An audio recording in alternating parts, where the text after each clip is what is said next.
آتih ثم الصلاة والسلام على حبيبه ونجيبه ورسوله الذي قال الله تبارك وتعالى في شانه إن الله وملائكته يصلون على النبي يا أيها الذين آمنوا صلوا عليه وسلموا تسليما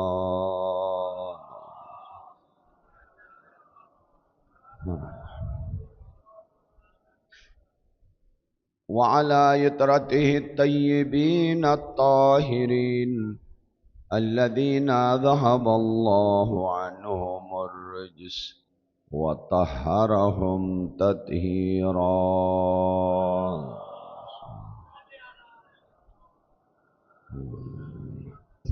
ولعنة الدائمة على أعدائهم من أول يوم ظلمهم إلى لقاء يوم الدين أما بعد فقد قال الله تبارك وتعالى في محكم كتابه العظيم بسم الله الرحمن الرحيم ويقول الذين كفروا لست مرسلا قل كفى بالله شهيدا بيني وبينكم ومن عنده علم الكتاب صلوات الله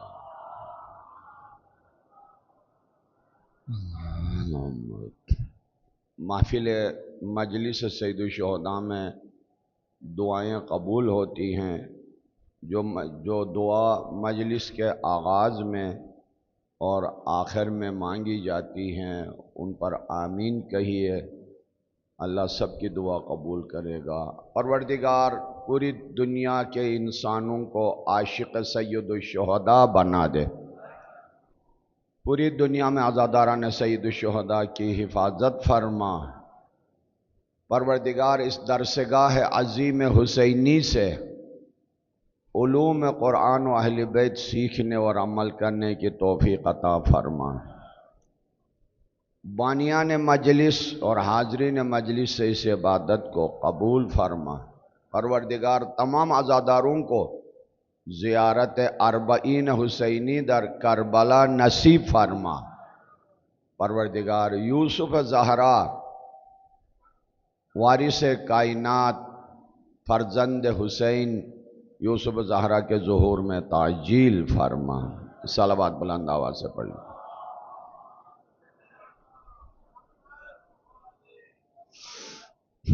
یہ آگے جگہ پوری کیجیے، آگے خالی ہے۔ نوجوان جتنے بھی ہیں سارے آگے آگے۔ مجلس میں صرف بیٹھنا ثواب نہیں ہے، اچھی طرح بیٹھنا بھی ثواب ہے۔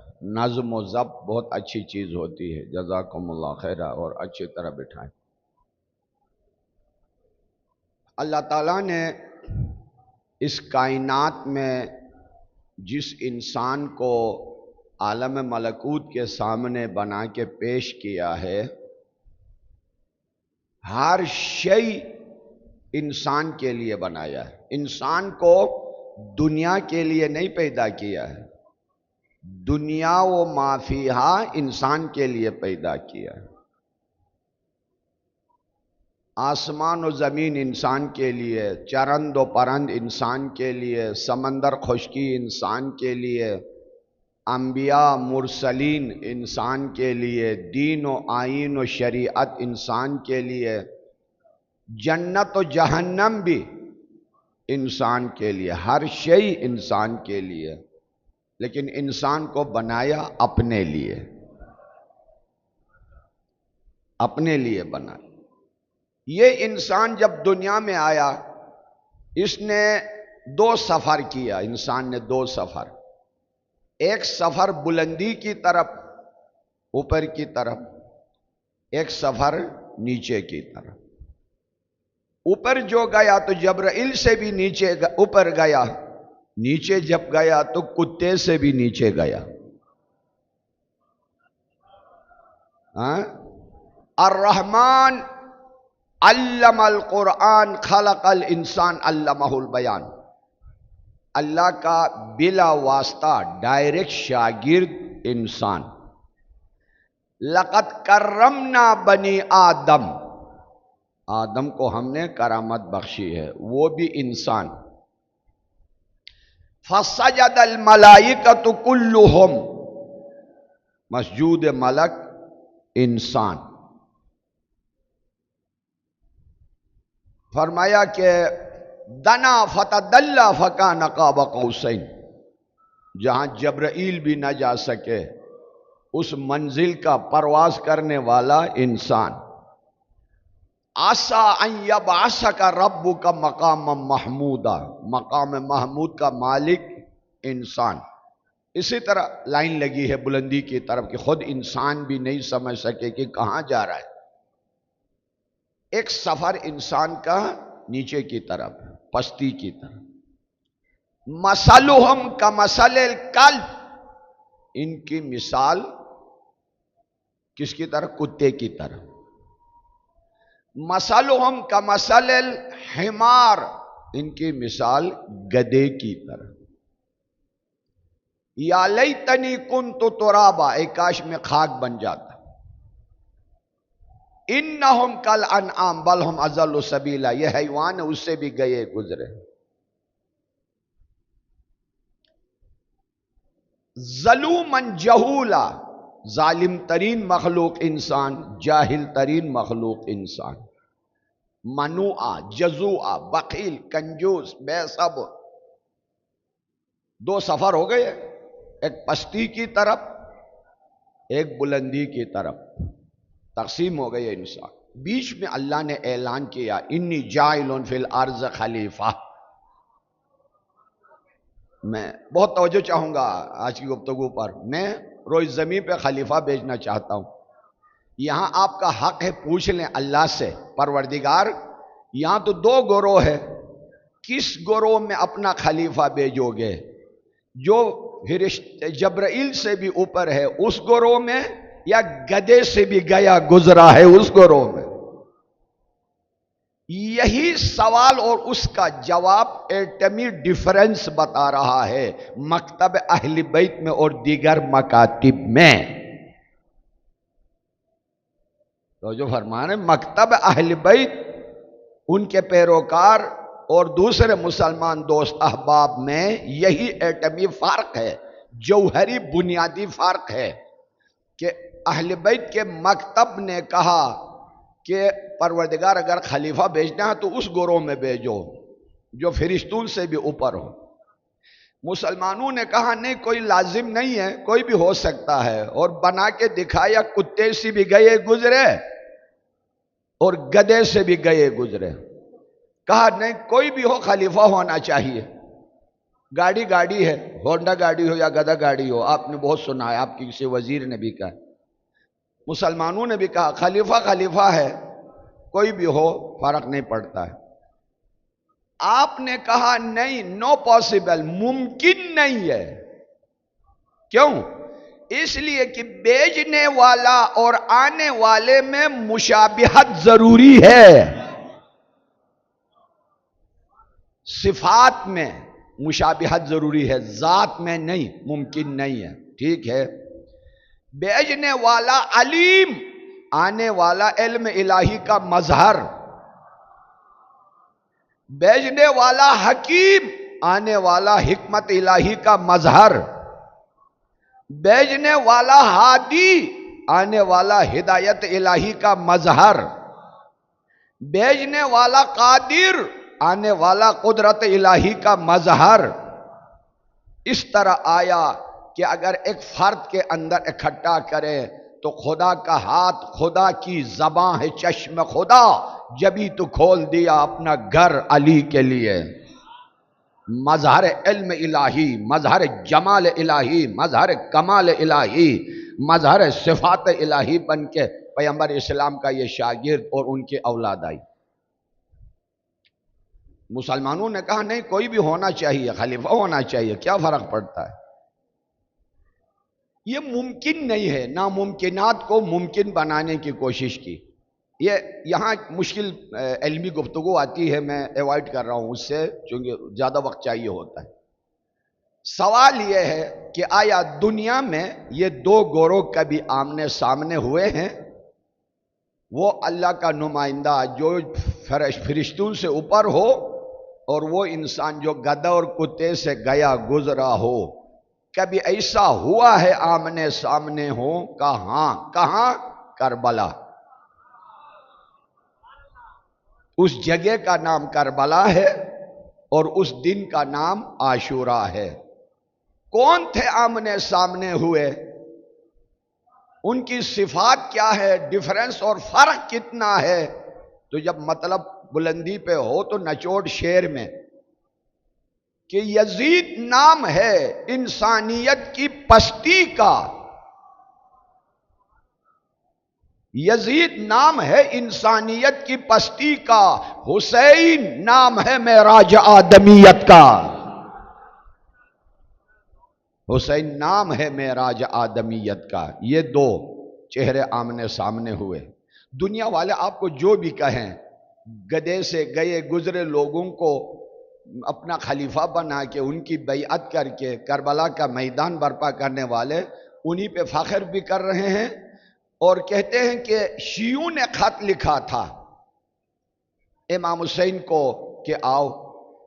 میں ہاتھ جوڑ کے برادران اہل سنت سے کہتا ہوں، اس طرح نہ بولو، ہم آپ کے مہربان دوست ہیں۔ ہم کہتے ہیں کہ اہل سنت نے بھی خط لکھا تھا، اگر کہو گے صرف شیعوں نے لکھا تو تم مارے جاؤ گے۔ ہم آپ کو شامل کرنا چاہتے ہیں کہ گویا یزید کے مقابلے میں حسین جیسا لیڈر چاہیے، یعنی کوفے کے مسلمانوں نے خط لکھا۔ خط لکھنے میں سنی شیعہ سارے شریک تھے، اس لیے کہ یزید کو نہیں چاہتے تھے اور حسین جیسا امام چاہیے تھا۔ مسلمان دوستوں نے کہا نہیں، صرف حسینیوں نے شیعوں نے خط لکھا ہے، تاکہ بعد میں یہ ثابت کریں کہ قتل بھی انہوں نے کیا ہے۔ اچھا، ہم نے شیعوں نے اگر خط لکھا تو ان کو امام مان کے لکھا ہے، آپ نے خط نہیں لکھا، کیوں؟ بڑا توجہ چاہوں گا۔ آپ نے حسین کو خط نہیں لکھا کہ آپ ہمارے امام آ جائیں۔ جب خط نہیں لکھا تو لیڈر دو ہی تھے، یا حسین تھا یا یزید ہے۔ جب آپ نے حسین کو خط نہیں لکھا تو آپ نے یزید کو مان لیا، پھر انکار کیوں کر رہے ہو کہ حسین کو کس نے قتل کیا؟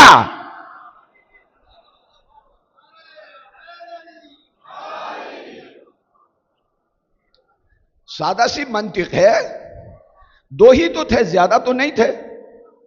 یا حسین کی ضرورت تھی یا یزید کی ضرورت تھی، اور سارے مفتیان اعظم، مفسرین، مورخین سب کہتے ہیں نہیں، خط شیعوں نے لکھا ہے۔ اچھا، یعنی اب شامل نہیں ہے امام ماننے میں حسین کو؟ ہاں نہیں ہے، پس دوسرا لیڈر کون ہے؟ یزید ہے۔ اب کیوں کہتے ہو کہ کس نے حسین کو قتل کیا؟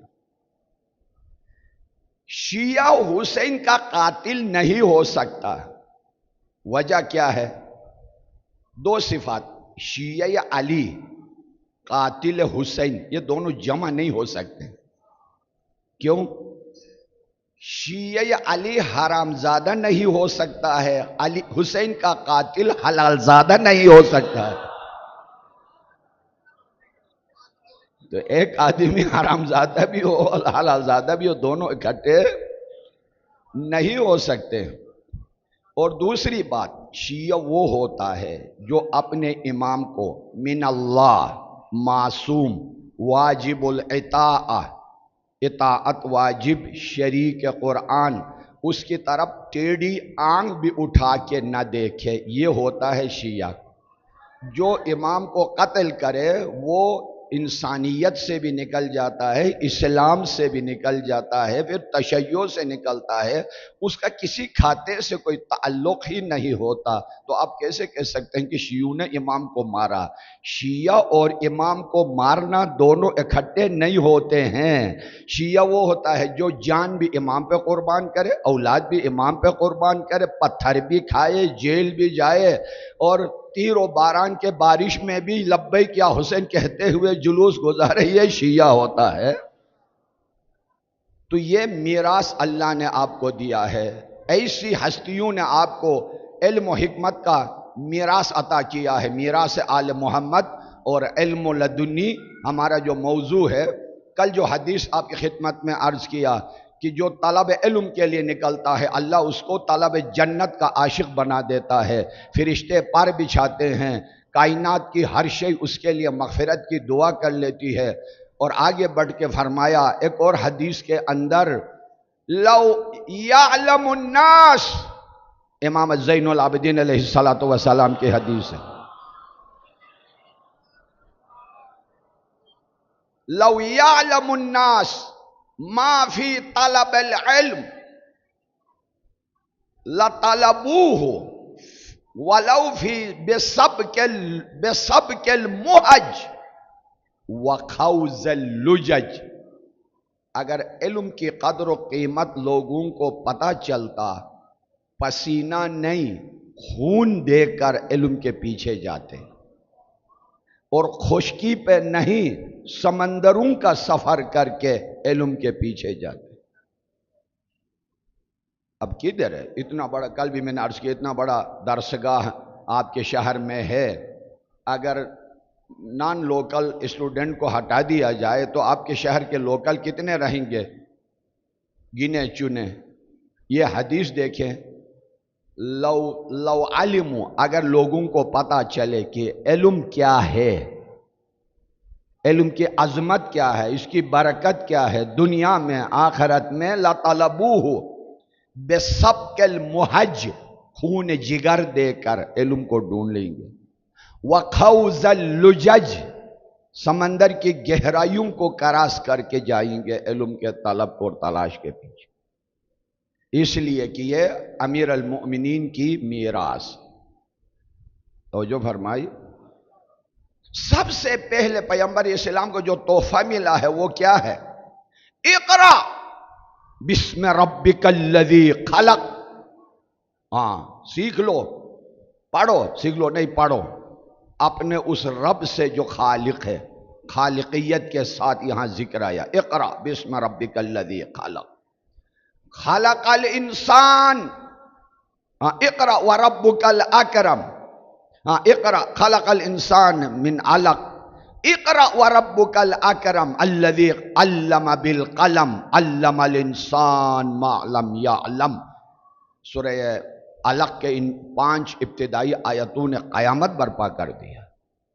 اگر آپ اس کی تفسیر میں جائیں گے، انسان کہاں تھا اور کن کن مراحل سے گزر کے انسانیت کے درجے پہ آیا، اور قلم کا بھی ذکر آیا، علم الانسان کا بھی ذکر آیا، انسان کی عظمت کا بھی ذکر آ گیا۔ اس کے اندر سب سے پہلا تحفہ جو ملا ہے وہ، اچھا سب سے پہلی آیت کہاں نازل ہو گئی ہے؟ غار میں نا؟ اچھا، ہمارے مسلمان برادران کہتے ہیں کہ یہ جو غدیر کا اعلان ہے یہ شیعہ اپنوں سے بنایا ہے، یہ غدیر میں اعلان نہیں ہوا ہے۔ اللہ اور رسول کو کیا ضرورت پڑی تھی اپنا، اگر ولایت امامت اللہ کی طرف سے تھی تو پیغمبر اسلام ابھی حج سے ہو کے آئے تھے، عرفات میں اعلان کرتے نہیں ہوا، مشعر میں اعلان کرتے نہیں کیا، مینا میں اعلان کرتے نہیں کیا، صفا و مروہ پہ اعلان ہو جاتا ولایت کا، ادھر نہیں ہوا، اور آگے بڑھ کے مثلا خانہ کعبہ میں اعلان کرتے ادھر نہیں، یہ سارا چھوڑ کے آ کے میدان میں لقدق صحرا میں جہاں پانی بھی نہیں کچھ بھی نہیں، ادھر کیوں اعلان کیا ہے؟ ایک بہت بڑے پڑھے لکھے اہل سنت کی تقریب پچھلے دنوں میں نے خود سنا ہے، مجھے بہت حیرت ہو گئی، بڑی حیرت ہو گئی۔ یعنی اللہ کے کاموں میں دخالت کرنا، رسول کے اختیارات میں دخالت کرنا۔ بابا ولایت علی بڑی ہے یا نبوت نبی بڑی ہے؟ نبی کی نبوت بڑی ہے، قرآن بڑا ہے، تو اللہ تعالیٰ کو اپنا گھر نظر نہیں آیا؟ پہاڑ کی چوٹی پہ اتارا ہے قرآن کو، اور اپنے نبی کو بچایا بھی ہے غار کے اندر، اور ہمارے امام پر طنز کرتے ہو کہ تمہارا امام غار میں چھپا ہوا ہے، تو پھر بزرگ صحابی کو یار غار ہونے پہ فخر کیوں کرتے ہو؟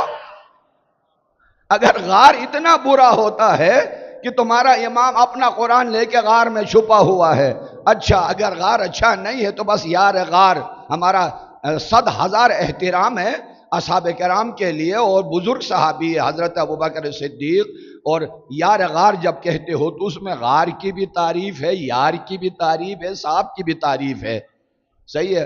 اگر غار بری چیز ہے تو پھر یار غار نہ کہو، یار مکہ بولو، یار مدینہ بولو، صحیح ہے؟ یار مسجد بولو، نہیں، جب یار غار ہے تو بس غار کوئی چیز نہیں ہوتی ہے، اللہ کا گھر ہو یا غار ہو، اندر کے افراد سے اس کی اہمیت بڑھ جاتی ہے۔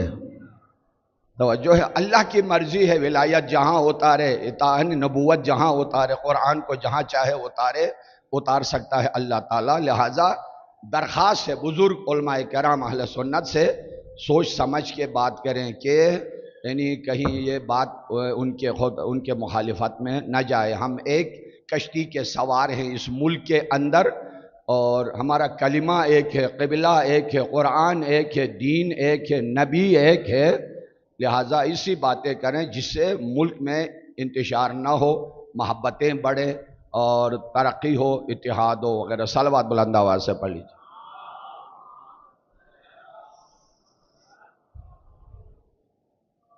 وہ جو وراثت علمی پیغمبر اسلام کے اوپر آیا، اس میں امیر المومنین علیہ السلام نے فرمایا، صلوات پڑھ لیجیے،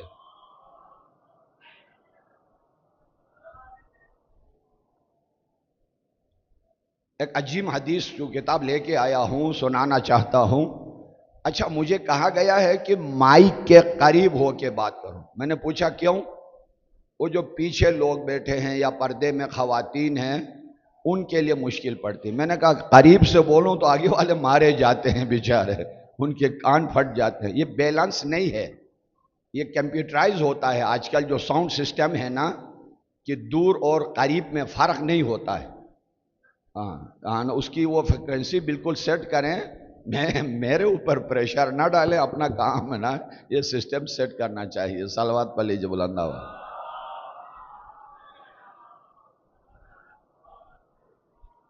فرمایا مولا علیہ السلام نے جوں آیتیں، پہلے عربی سناتا ہوں، بہت نورانی حدیث ہے، اصول کافی، خصال شیخ صدوق، بہار الانوار، سب میں یہ حدیث موجود ہے۔ مولا نے فرمایا ما نزلت علی رسول اللہ آیت من القرآن، جب بھی کوئی آیت نازل ہوتی تھی رسول اللہ پر، الا اقرأنیہا، سب سے پہلے مجھ سے پڑھواتے تھے۔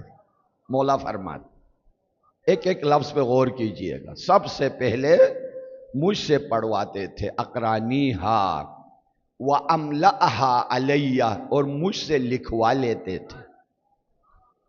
اب کہا جاتا ہے کہ قرآن کس کے زمانے میں جمع ہوا، تو دیگر بزرگوں کا نام لیا جا رہا ہے، سب کا جواب ادھر موجود ہے۔ کہ کیسے ہو سکتا ہے کہ پیغمبر اسلام یعنی کوئی چیز چھوڑ کے نہیں گئے، ہر چیز بتا کے گئے، اور قرآن کو چھوڑ کے گئے ہیں کسی کا ہے نا جمعاوری کے بغیر حوالہ کر؟ مجھ سے پڑھواتے تھے علیہ، اور مجھ سے لکھوا لیتے تھے، میں لکھ لیتا تھا۔ فَكَتَبْتُهَا بِخَطِّ، پورا قرآن میں نے اپنے ہاتھ سے لکھا ہے۔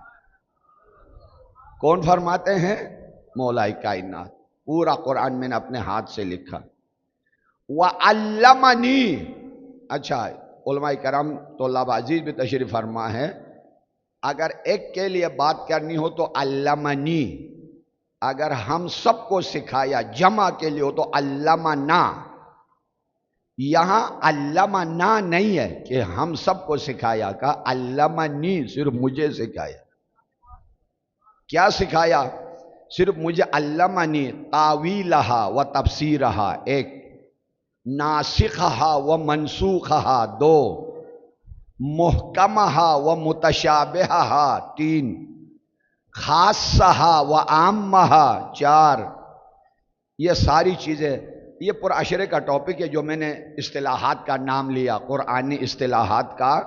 اس کے لیے خصوصی سامعین کی ضرورت ہے۔ اب یہاں میری ذمہ داری ہے کہ ہر قسم کے سماعت کے دوست ہمارے موجود ہیں تو عمومی گفتگو کرنی ہوتی ہے، ورنہ ناسخ و منسوخ پر ایک معرکہ آ رہا ہے۔ سورہ آل عمران کی آیت نمبر 7 جا کے مطالعہ کیجئے، تعویل و تنزیل و تشبیہ و راسخون فی العلم وغیرہ، یہ سارا ایک ہی آیت کے اندر گھنٹوں اور عشروں کی گفتگو اس کے اندر موجود ہے۔ مجھے سکھایا رسول اللہ نے تعویل قرآن، تفسیر قرآن، ناسخ قرآن، منسوخ قرآن، عموم قرآن، خصوص قرآن اور محکم قرآن، متشابہ قرآن، یہ سارا مجھے سکھایا۔ تعویل تفسیر کے علاوہ ہے۔ تفسیر الفاظ کے ظاہر میں نظر آتا ہے، تعویل الفاظ کے پردے میں رہا ہوتا ہے۔ تو جو ہے تعویل الفاظ کے پردے میں ہوتا ہے جو عقل سے سمجھا جاتا ہے، اور تفسیر الفاظ کے سہارے سے، الفاظ ایک آیت، گزشتہ آیت، آئندہ آیتیں، چند آیتیں ملا کر ایک مطلب نکالا جاتا ہے، یہ تفسیر ہے۔ لیکن حقیقت حال اس کے اندر کیا ہے یہ الگ ہے۔ الفاظ، ظاہری الفاظ اور ہوتے ہیں۔ مثلا مرزا غالب کا شعر ہے، ہم جب کراچی میں یونیورسٹی اسٹوڈنٹ تھے تو استاد نے پڑھایا، بعد میں ہم یہ طلبگی میں بھی آ گئے، ذوق شاعری بھی کچھ اللہ نے دیا، تو پھر مجھے سمجھ میں آ گیا کہ غالب کیا کہنا چاہتے ہیں۔ پل بھر نہ ٹھہرے دل میں، نہ آنکھوں میں ایک پل، پل بھر نہ ٹھہرے دل میں، نہ آنکھوں میں ایک پل، اتنی سقت پہ تم بھی قیامت شریر ہو۔ وہ بات میں طلبہ بن کے اور یہ ذوق ادب تھوڑا سا پڑھ کے مجھے سمجھ میں آیا کہ غالب آنسو کے بارے میں داستان غم سنا رہے ہیں، چونکہ پہلے دل میں آتا ہے نا، پل بھر نہ ٹھہرے دل میں یعنی غم کی صورت میں، نہ آنکھوں میں قطرے آنسو کی صورت میں، اتنی سقت پہ تم بھی قیامت شریر ہو۔ اب دیکھیں الفاظ کچھ اور کہہ رہے ہیں، غالب کچھ اور کہنا چاہتا ہے۔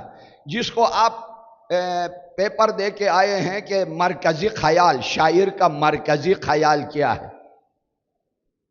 یا ہم نے ایک شعر میں عرض کیا ہے کہ جنت بغیر الفت زہرا سراب ہے، کیا عیش اس کا جس کا عقیدہ خراب ہے۔ نام کسی کا نہیں آیا، الفاظ دیکھیں، جن کی زمین خراب تھی ایک گل نہ کھل سکا، زہرا بہار باغ رسالت مآب ہے۔ اب یہاں تعویل جو ہے، جو مرکزی خیال ہے وہی تعویل ہوتا ہے، جو مرکزی مطلب ہوتا ہے وہی تعویل ہوتا ہے۔ اسی طرح محکمات الآیات، محکم اسے کہتے ہیں جس کا ایک ہی معنی ہو، سب کو سمجھ میں آ جائے، پریشانی نہ ہو۔ اقیم الصلاۃ وآتوا الزکوٰۃ، ہے نا، بر الوالدین، زکوٰۃ ادا کرو وغیرہ، وحدہ لا شریک، قل هو اللہ احد، یہ محکمات ہے۔ محکمات ایک معنی ہے، ایک آیت کا ایک معنی۔ متشابہات کسے کہا جاتا ہے؟ ایک آیت کے کئی معانی، ہاں، اور ان کو کئی آیات کے سہارے سے آپ حل کر سکتے ہیں، ایک آیت سے نہیں ہوتا ہے۔ جیسا آپ ابھی نماز پڑھ کے آئے ہیں، اہدنا الصراط المستقیم، کون سا؟ صراط الذین انعمت علیہم، ان کا راستہ جن پر تیری نعمتیں آئی ہیں۔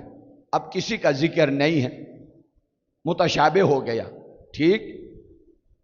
آپ قرآن پڑھتے گئے سورہ نساء میں آیت نمبر 69 میں، وہاں آواز آئی وَمَن يُطِعِ اللَّهَ وَالرَّسُولَ فَأُولَئِكَ مَعَ الَّذِينَ أَنْعَمَ اللَّهُ عَلَيْهِمْ مِنَ النَّبِيِّينَ وَالصِّدِّيقِينَ وَالشُّهَدَاءِ وَالصَّالِحِينَ۔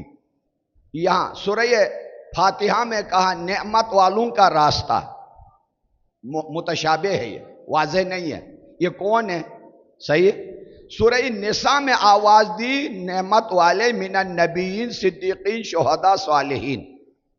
تو یہ آیتیں مل کے مطلب بنتا ہے، اس کو کہتے ہیں متشابہ.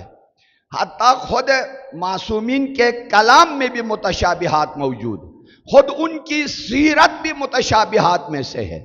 بہت مشکل ہے ان کی سیرت کو سمجھنا. فرمایا مجھے یہ سارا سکھا دیا. وہ ناسخ و منسوخ، ناسخ بعد والی آیت کو کہتے ہیں، منسوخ پہلے حکم آیا تھا اس کو توڑ دیا، نیا حکم آیا اس کو بولتے ہیں. یہ الگ ایک داستان ہے قرآن کا. غور کیجئے، محکمہ و خاصہ یہ سارا ہو گیا. اب رسول اللہ نے ہاتھ اٹھایا، ودع اللہ ان یعطینی فہمہا و حفظہا. میرے حبیب نے ہاتھ اٹھا کے اللہ سے درخواست کی، پروردگار میرے بھائی کو قرآن کا مکمل فہم عطا فرما اور اسے ہمیشہ یاد رکھنے کی طاقت عطا فرما. میرے حبیب نے دعا کی. جب سے میرے حبیب نے دعا کی، فما نسیت من کتاب اللہ، اللہ کی کتاب سے ایک حرف بھی میں بھولا نہیں. وہ اس طرف کے سامعین سے معذرت چاہتا ہوں نا، ایک طرف میرا رخ ہو گیا تو بس ادھر بولتا رہتا ہوں. حالانکہ اخلاقی ذمہ داری خطیب کا یہ ہوتا ہے کہ سب کے اوپر نظر کرے. پیغمبر اسلام جب فرما رہے تھے نا، ہزاروں کا مجمع ہوتا تھا، ہر کوئی یہی سوچتا تھا کہ پیغمبر صرف مجھ سے بات کر رہے ہیں. لا الہ الا اللہ. اور میں نے صرف اپنا چہرہ ادھر پھیرایا، گویا آپ پر بڑا احسان کیا. پیغمبر اسلام مکمل یوں مڑتے تھے، ہاں ادھر، پھر ادھر مڑتے تھے، پھر ادھر مڑتے تھے، اسی طرح بیان فرماتے تھے. ان یعطینی فما نسیت من کتاب اللہ، میں ایک بھی حرف نہیں بولا، ایک لفظ، ایک مطلب مجھ سے فراموش نہیں ہوئے. ولا علما املأہ علیہ، نہ وہ جو میں نے لکھا اس سے کوئی چیز مجھ سے فراموش ہو گئی ہے. علیہ وکتبتہ منذ دعا بما دعا، جب سے میرے لیے دعا کی اور اس وقت سے یہ سارا. اچھا، جب قرآن پورا اکٹھا ہو گیا تو مولا نے جو پیغمبر اسلام نے سکھایا تھا، تنزیل، تاویل، محکم، متشابہ، سارا لکھ کے حکومت کے سامنے پیش کیا. جس دن سے ریجیکٹ کیا حکومت نے اس قرآن کو جو دو معصوموں نے مل کے جمع کیا تھا، اس دن سے آج تک مسلمانوں کی قسمت میں وہ کتاب نہیں آئی. اور وہ میراث علمی آل محمد میں ہے. جب حضرت تشریف لائیں گے تو لے کے آئیں گے. اس کے اوپر بھی آپ کے اوپر ایسی غلیظ باتیں کسی جاتی ہیں. شیعوں کی کتاب قرآن 40 گز کی ہے، 40 گز کی نہیں ہے. قرآن ایک ہی ہے، جو اہل سنت کے گھروں میں ہے، شیعوں کے گھروں میں، جو ایران میں چھپتا ہے، سعودی عرب میں چھپتا ہے، ایک رب، ایک حرف آگے پیچھے نہیں ہے. اچھا، اس زمانے میں جب امام تشریف لائیں گے لوگوں کو عجیب لگے گا کہ ایسا تو ہم نے سنا نہیں تھا. قرآن نیا نہیں لائیں گے. لوگوں نے تفسیر قرآن میں اپنے خیالات کو ایسا ڈال کے عادت کیا ہوا تھا. جب مولا حقیقی معنی پیش کریں گے تو کہیں گے ہم نے سنا نہیں تھا. ورنہ وضو کے لیے اوپر کی طرف دھونے کے لیے الگ آیت، نیچے کے لیے الگ آیت نہیں ہے، ایک ہی آیت ہے. کھینچتانی ہو گئی. توجہ فرما رہے ہیں؟ نکاح متعہ حرام ہونے پر الگ آیت، حلال ہونے پر الگ آیت نہیں ہے، ایک ہی آیت ہے. کسی نے حرام کسی نے حلال قرار دی. خوم سے آل محمد دینا ایک ہی آیت ہے، اس پر ہے نا آپ دیتے ہیں، لوگ نہیں دیتے ہیں. زکوٰۃ کتنا دینا ہے؟ نہیں. قرآن یہی قرآن ہوگا جو میراث آل محمد میں الہی تحفہ آئے گا، لیکن تفسیر وہی بیان کریں گے. لوگوں کو اپنے خیالات تفسیر سمجھ کے عادت ہو گئی تھی. صحیح ہے، مثلا بچے کو لطیفے سنائے جاتے ہیں، بچہ ہے، وہ خیال کرتا کہ یہی حقیقت ہے. جب شعور سنبھالتا تو کہتا ہے یار وہ خیالی باتیں تھیں. ابھی ہم سب بچے ہیں، جب معاشرے کو بالغ کرنے والا آئے گا تو حقیقی قرآن سب کے سامنے آئے گا کہ اللہ نے یہ فرمایا ہے. صلوات پڑھ لیجئے بلند آواز سے.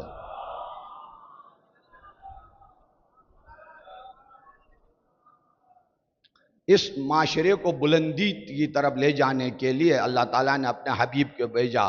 هو الذی ارسل رسولہ بالہدی ودین الحق لیظہرہ علی الدین کلہ. هو الذی بعث فی الامیین رسولا منہم یتلو علیہم آیاتہ ویزکیہم ویعلمہم الکتاب والحکمہ.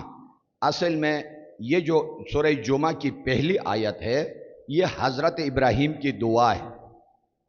اللہ تعالیٰ کا گھر تیار کیا اور ہاتھ اٹھا کے دعا کیا، کعبہ اللہ کا حوالہ کر کے دعا کی. ربنا، اللہ پروردگار ہم نے تو بنا دیا گھر، اب اس کو کون سنبھالے گا؟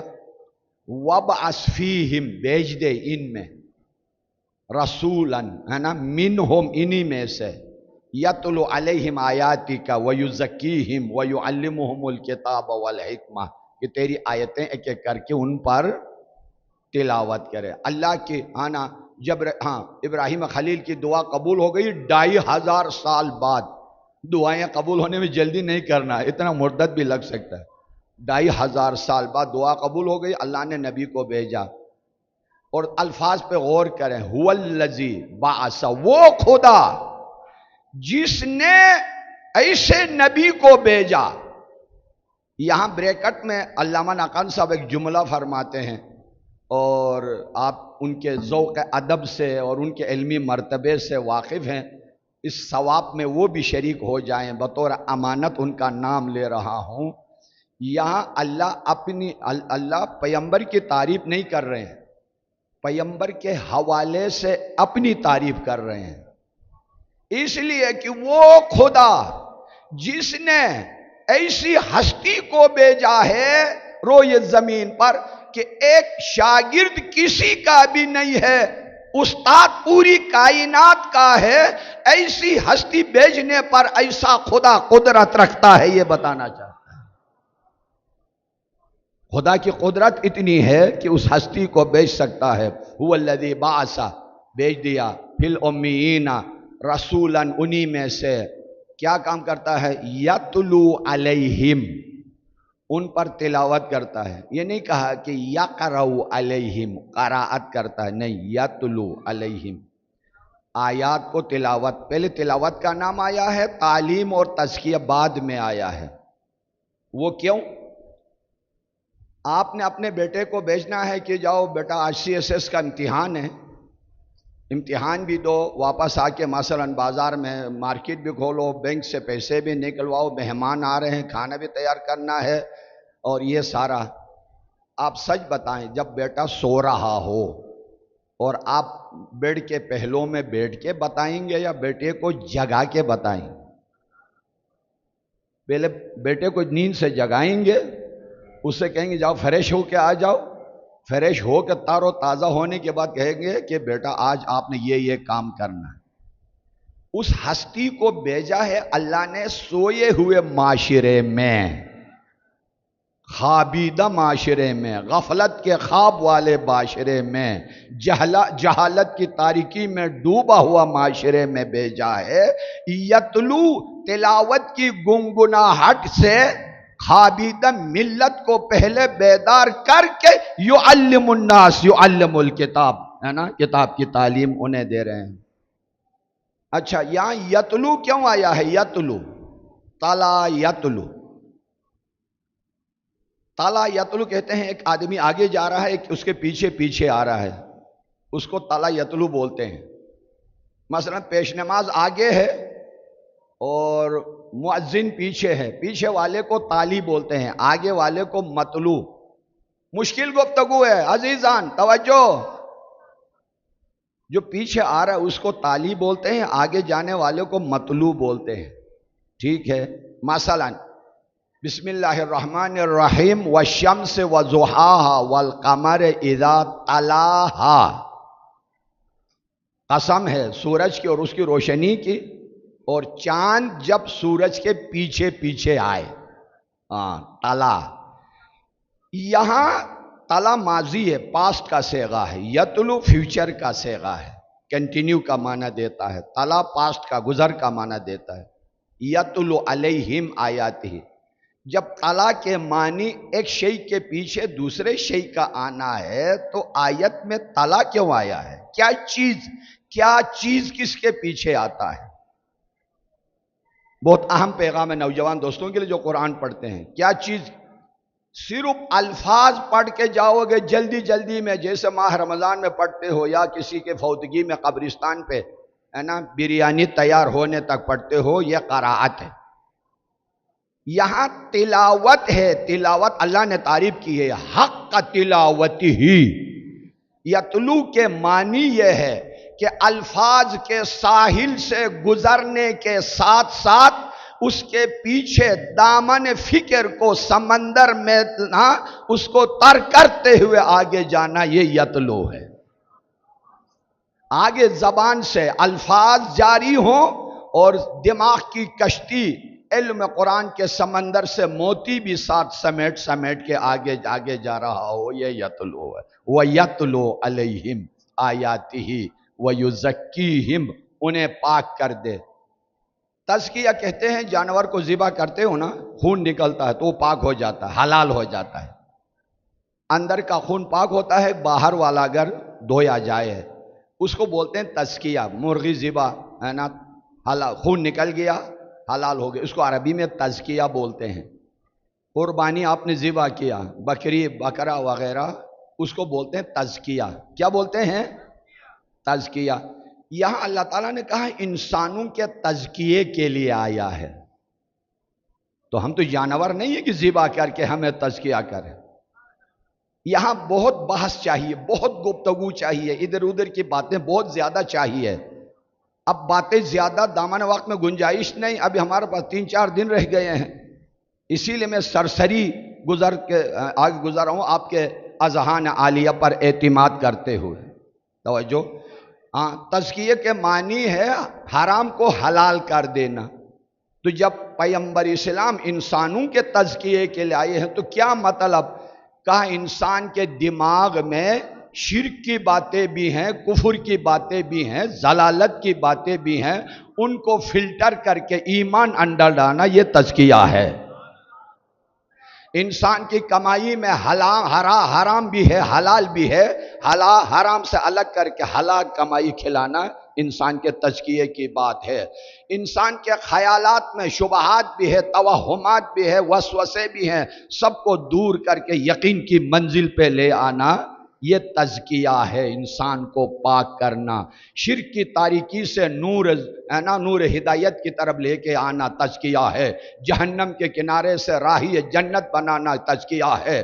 حیوان سے گیا گزرا تھا، فرشتوں سے بالا تر بنایا تزکیہ ہے. اس تزکیے کے لیے آیا ہے. صلوات بلند آواز سے پڑھیں.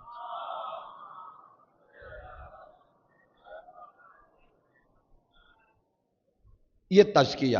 اب آگے بات رہ گئی، میں یہاں سے آگے نہیں بڑھ سکتا ہوں، آپ سے معذرت خواہ بھی ہوں. انشاءاللہ کل یہاں سے گفتگو آگے شروع ہوگی. یہ مجلس تزکیہ ہے. اور دعویٰ سے کہتا ہوں کہ حسین منی و انا من حسین. حسین مجھ سے ہے اور میں حسین سے ہوں. بعض خیال کرتے ہیں کہ حسین منی یہ آسان ہے،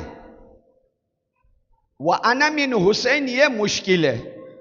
یوں بولتے ہیں نا کہ میں حسین سے ہوں. نہیں جناب، یہ پہلے والا بعد والے سے زیادہ مشکل ہے. حسین منی زیادہ مشکل ہے وَأَنَا مِنْ حسین کی نسبت. کیوں؟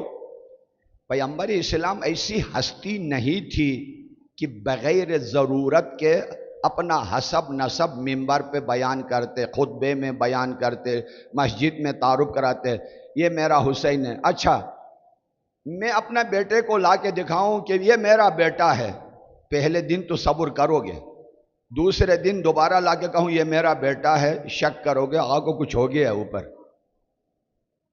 تیسرے دن بھی اگر کہوں یہ میرا بیٹا ہے، مسجد سے نکالو گے. یہ کیا طریقہ ہے؟ اپنے بیٹے کی تعریف کر رہا ہے. پیغمبر جب عام آدمی کے لیے اپنے بیٹے کی بار بار تعریف کرنا اچھا نہیں لگ رہا ہے، صحیح، تو پیغمبر اسلام کے لیے لوگ کیسے اچھا سمجھتے تھے کہ بار بار حسین منی، زندگی پورا گزر گئی ہے حسین منی پر یہاں خونی رشتہ نہیں فرما رہے تھے. ہاں، یہاں خونی رشتہ نہیں فرما رہے تھے کہ یہ میرا بیٹا ہے. حسین و منی، یہ منیت کی منزل بتا رہے تھے. اور منزل کہاں سے آتی ہے؟ قرآن. ابراہیم خلیل نے فرمایا من تبعنی انہو منی، جو میری راہ پہ چلے گا وہ میرا ہوگا. نبی اکرم نے فرمایا حسین و منی. پوری کائنات کو دیکھا، صرف حسین نظر آئے جو ان کے راہ پہ چلے.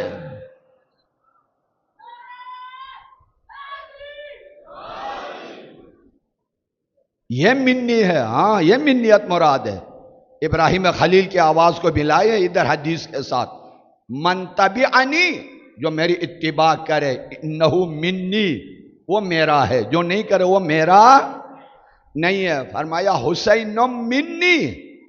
جس مقصد کے لیے اللہ نے مجھے 1.25 انبیاء کا سردار بنایا ہے، وہ مقصد میرے حسین سے ہونا ہے. یہ منی ہے. عزیزان، وہ پہلے والا مطلب ذہن سے نکالے. میرے بیٹی کا بیٹا ہے، نو سر. وہ 1-2 دفعہ کہہ دیتے کافی تھا. خطبے میں بھی حسین و منی، ممبر پہ حسین و منی، مسجد میں حسین و منی، نماز پہ حسین و منی. یہاں حسب و نسب نہیں بتا رہے ہیں، مرتبہ حسین بتا رہے ہیں، مقام حسین بتا رہے ہیں، وارث، انبیاء کا وارث ہونا بتا رہے ہیں. ہاں، یہ یاد رکھیے. حسین و منی یعنی میرا وارث ہے کہ میرے دین. مجلس میرے حسین کی ہوگی، تذکرہ میرا ہوگا. مجلس میرے حسین کی ہوگی، اس دین کی حیات ہوگی، زندگی جو میں لے کے آیا ہوں. مجلس میرے حسین کی ہوگی، نماز میری امت حسین کے صدقے نمازی ہو جائیں گے. مجلس میرے حسین کی ہوگی، حقوق بشر کا تذکرہ ہوگا. مجلس میرے حسین کی ہوگی، باطل طاقتوں پہ لعنت میرے حسین والے بھیج دیں گے. مجلس میرے حسین کی ہوگی، کٹے ہوئے گردنوں کا تذکرہ میرے مجلس حسین میں ہوگی. یہ ہے حسین و منی. وَأَنَا مِنْ حسین. اور یہی تذکرہ ہے کہ پیغمبر اسلام کا نام مجلس حسین میں زندہ ہوتا ہے. عزیزان من، یہ مرتبہ ہے مجالس کا. یہ بھی کم ہے، سچ بتاؤں یہ بھی کم ہے. جس حسین کے اوپر کائنات میں فرشتے گریا کریں، آسمان گریا کرے، زمین گریا کرے، چرند و پرند گریا کرے، جبرائیل امین گریا کرے، بکا کرے، انبیاء ابراہیم خلیل یہ سارے کے سارے گریا کریں. یہ کیسے ذہن سے ہمارا نکل سکتا ہے؟ یا کوئی آدمی ہمیں اس مجلس سے دور کر سکتا ہے؟ ممکن نہیں ہے. اس عظیم مجلس کے فوائد و برکت پھر بھی امام حسین کا تذکرے کا حق ہم سے ادا نہیں ہو سکتا ہے. کوئی ایسی تربیت تھی. بچہ جب اسکول سے، میری مائیں بہنیں، بچہ جب آپ کے بیٹے ہم سب کے اسکول سے اگر 3 منٹ یا 5 منٹ تاخیر سے آتا ہے، اسکول کی گاڑی کا اگر ہارن کی آواز نہ آئے، ماں مچلتی ہے گھر کے اندر، میرا بیٹا کیوں نہیں آیا اسکول سے، کیوں دیر ہو گئی؟ ڈرائیور کو فون کیا، گاڑی کہاں ہے، بچہ کہاں ہے؟ یہ عام انسانوں کی حالت ہے. لیکن سید الشہداء نے جو تربیت کی تھی، وہاں مائیں اپنے بیٹوں کو مولا کے حوالہ کر رہے ہیں کہ میرے بیٹے کو پہلے میدان کی طرف بھیج. فروہ ہاتھ جوڑتی ہے، میرے بیٹے کو پہلے بھیج دے. لیلہ درخواست کرتی ہے، میرے بیٹے کی قربانی جلدی قبول فرما. حضرت رباب نے اپنے جگر کا ٹکڑا پہلے پیش کیا ہے، میرے بیٹے کی قربانی قبول فرما. اے انسانوں، آؤ صبر حسین کی طرف دیکھا کرو، سبق حاصل کرو صبر حسین سے.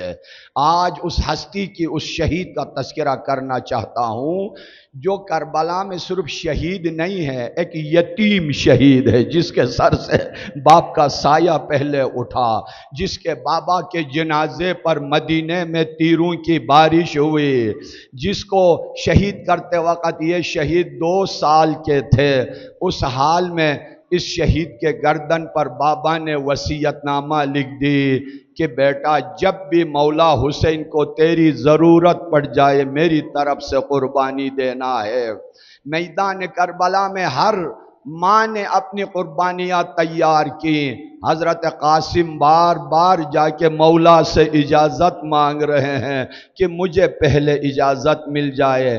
مولا توجہ نہیں دے رہے ہیں، لیکن بار بار جب اصرار ہوئی، حضرت بیوہ حضرت امام حسن کا جملہ یاد کیجئے گا، مصائب کے لیے یہی جملہ کافی ہے۔ جا کے ہاتھ جوڑ کے کہتی ہے مولا کیا مجھے بیوہ سمجھ کے میری قربانی قبول نہیں ہوتی؟ کیا میری قربانی قبول نہیں ہوگی؟ حضرت قاسم نے بھی فرمایا مجھے اجازت نہیں، کیا میں شہداء میں شامل نہیں؟ فرمایا بیٹا وہ 6 مہینے کا مجاہد بھی سب میں شامل ہے شہداء کا۔ غیرت ہاشمی کو جلال آیا۔ شہزادہ قاسم نے کہا بابا کیا لشکر آدھا خیام حسینی میں قدم رکھیں گے؟ فرمایا جب تک تیری جان میں جان ہے کسی میں یہ جرأت نہیں ہوگی، لیکن میدان میں جام نوش کرے گا۔ اصرار پر مولا نے بار بار اس شہزادے کو سینے سے لگا لیا۔ اتنے روئے کہ قاسم اپنے بھائی کی یاد میں، مولا حسین اپنے بھائی کی یاد میں رو کے غشی کی حالت میں گئے۔ جب افاقہ ہوا چھوٹا سا امامہ لے کے آئے، اپنے دست مبارک سے تیار کیا، سر اطہر پہ رکھا، آدھا امامہ چہرے کے اوپر آدھا، اور گھوڑے پر ایسا سوار کیا، چھوٹی سی تلوار ہاتھ میں ہے۔ مولا نے دعائیں دی، آگے گئے۔ جو مناظرہ حضرت قاسم نے عمر سعد کے ساتھ کیا ہے، کسی مجاہد نے ایسا مناظرہ اور مجادلہ نہیں کیا۔ الفاظ سنیے گا، 13 سال کا پیاسا جوان ہے، کہا اے عمر سعد یاد رکھیے تو نے نہ ہمارے بچوں کو چھوڑا، نہ ہمارے بزرگوں پر رحم کیا، نہ اطرت رسول ہونے کا ہمارے ساتھ لحاظ رکھا، اور نہ آپ کے تیرے جانوروں نے جو پیا ہے پانی، نہ وہ پانی ہمیں پلایا۔ لیکن یاد رکھیے ہمارے رگوں میں حیدر کرار کا خون ہے، ہمارے رگوں میں زہرا کا شیر ہے، ہم اپنا اثر ضرور دکھائیں گے۔ لشکر عمر زیاد میں ہلچل مچ گیا کہ اسے نوجوان چاند کے ٹکڑے کی طرح اس جوان کے ساتھ کون لڑے گا۔ سارے پیچھے ہٹ گئے، لیکن عمر سعد نے ایک ملعون کو حکم دیا جا کے حسین کے سوال کا جواب دو، حسن کے یادگار کے سوال کا جواب دو۔ وہ ملعون جب آگے آیا، میری مائیں بہنیں توجہ فرمائیں اس جملے پر، جب یہ منظر پیش آیا مولا خیام حسینی میں گئے، نبی زادیوں سے کہا ہاتھ اٹھا لیجئے، میرے بیٹے کا مقابلہ ایک سخت لعین سے ہے، دعا کیجئے۔ دعاؤں کے لیے ہاتھ اٹھائے، یا ارحم الراحمین، یا احکم الحاکمین، رحم کرنا اس شہزادے کے اوپر۔ چار طرف سے بعض مورخین نے لکھا ہے کہ 35 ملعونوں کو واصل جہنم کیا، اور پھر بھی حملہ آگے جاری رکھا۔ چار طرف سے دشمنوں نے اس علی کے شہر کو روکا، جس کے ہاتھ میں پتھر برسایا، جس کے ہاتھ میں تلوار ہو تلوار۔ ایک ملعون نے سر اقدس پر ایسا وار کیا کہ علی کا لال حسن کے یادگار زمین پر آ گئے۔ قیامت کی آواز آ گئی مولا حسین کے کانوں میں، السلام علیکہ یا ابا ادرکنی، بابا مجھے پا لیجئے۔ اتنے میں مولا حسین شیر کی طرح غضبناک ہو کر جو دائیں تھے انہیں مارتے ہوئے آگے بڑھے، جو بائیں تھے۔ اس ہلچل میں قاسم کا جنازہ ابھی زمین سے اٹھایا نہیں گیا تھا۔ بعد میں جب مولا گئے حیران ہو گئے۔ بعض علماء نے بہت پیارا جملہ لکھا ہے، یہ نہیں لکھا ہے کہ قاسم کے جنازے کے ٹکڑے اٹھائے گئے، بلکہ لکھا جیسا باغبان کسی باغ سے غنچے اٹھاتا ہے اجرکم علی اللہ، آپ نے پرسہ دیا۔ جیسا بکھری ہوئی موتیاں ہوتی ہیں، جیسا باغ میں غنچے اور پھول کے پتے بکھرے جاتے ہیں، اسی طرح اپنے عبا کے دامن میں سمیٹ کر خیام حسینی کی طرف آئے۔ مائیں منتظر ہیں کہ قاسم آنے والا ہے، ام فروہ منتظر ہے قاسم آنے والے ہیں، بہنیں انتظار میں ہیں کہ ابھی بھائی آنے والے ہیں۔ مولا حسین قاسم کے جنازے کو لے کے آ گئے۔ بس آخری جملہ، لیکن ضرور پرسہ دیجئے گا، ابھی رات 7 محرم کی رات داخل ہو رہی ہے، ہم سے یہ گریے کی بہار جدا ہونے والی ہے، میں کیسے بیان کروں۔ قاسم کے جنازے کو لے کے آئے، علی اکبر کے جنازے کے بغل میں رکھ کر خود مولا زمین پہ لیٹ گئے، ایک ہاتھ قاسم کے جنازے پر، ایک ہاتھ اکبر کے جنازے پر، چہرہ رب العالمین کی طرف، یا ارحم الراحمین تو گواہ رہنا، حسین کے محضر شہادت میں ان سے قیمتی قربانیاں میری نہیں تھی۔ اللہم تقبل منا، پروردگار اپنی بارگاہ میں میرے نانا کی شبی کی قربانی بھی اور میرے بھائی کے شبی کی قربانی قبول فرما۔ انا للہ و انا الیہ راجعون۔ وَسَيَعْلَمُ الَّذِينَ ظَلَمُوا أَيَّ مُنْقَلَبٍ يَنْقَلِبُونَ لا حول ولا قوة إلا بالله العلي